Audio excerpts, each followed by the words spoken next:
Do you ever watch an NFL game and then find yourself thinking, what the heck are the refs thinking? Well, I know I have. That caused me to do over 10 hours of research, finding what the 5 worst calls in NFL history are. Each team receives 2 timeouts. The first team to score wins the game. We'll have a toss to determine who receives. Who will call it from Pittsburgh? Number 36, heads, tails, tails, heads. Call it plays in the air. Heads is the call. He said heads, it is a tails. Oh, I believe he said tails. He did. Look at Jerome Bettis. He's still, what's going on? The argument continues on the sideline in front of Bill Cowher. People who think that it was a normal call argue that Bettis started to say heads before he actually said tails.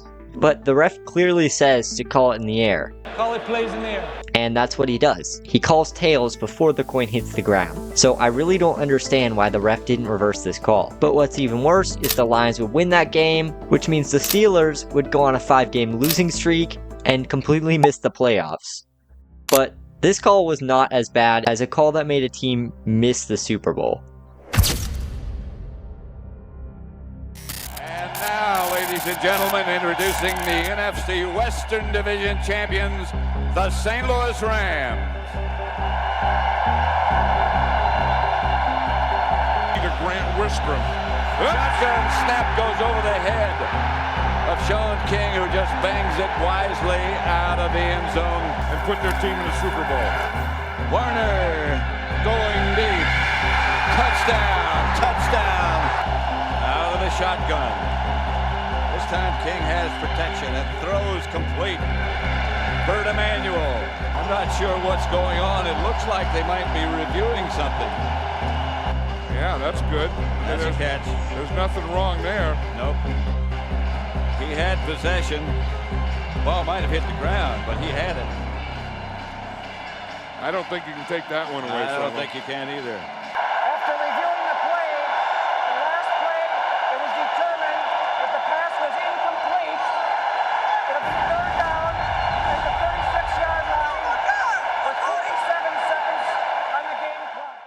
I can tell you right now that everyone and their mother thought that Bert Emanuel caught that ball. Once again, this play would completely change the NFL, because 1 year later, the NFL would literally change what a catch is in the rulebook. So yeah, this call was pretty controversial, but this next one is arguably the most controversial call in NFL history. Go ahead. Go ahead and what? If the ball was tucked, look what would have happened. All right. I'd have held on to the ball. Okay, all right. I'll give you that.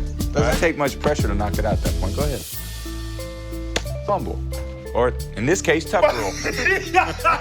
Tuck rule game against the Raiders. Might have been a fumble. Lost the football. It's on the ground. Covered by the Raiders. His college teammate, Charles Woodson, on the blitz. After reviewing the play, the quarterback's arm is going forward, and it's an incomplete pass. This is probably the most controversial call in NFL history. In my opinion, I think it was a fumble, but let me know what you think in the comments below. Alright, before we get to the worst calls, if you're enjoying the video, why don't you go ahead and hit the subscribe button, because the amount of you watching that aren't subscribed is pretty bad. Okay, you won't understand this next one without a little bit of context. This man is named Lance Easley, and he's never officiated in an NFL game before. Why is that?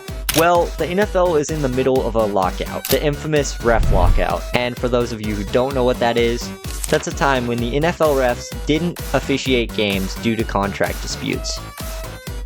So the NFL brought in a bunch of replacement refs, some from college football, and some from high school football. After this game, Easley would never ref in the NFL again. Okay, now that you're caught up on all that, we can continue. We're on the edge of downtown Seattle. And the edge of the decibel meter at CenturyLink Field. This game was a phenomenal back and forth game all the way until the fourth quarter when this happened. Takes the lone receiver to the left. The Packers playing at the goal line. As Wilson scrambles to keep it alive. The game's final play is a Wilson loft to the end zone, which is fought for by Tate with Jennings simultaneous. Who has it? Who they give it to? Touchdown!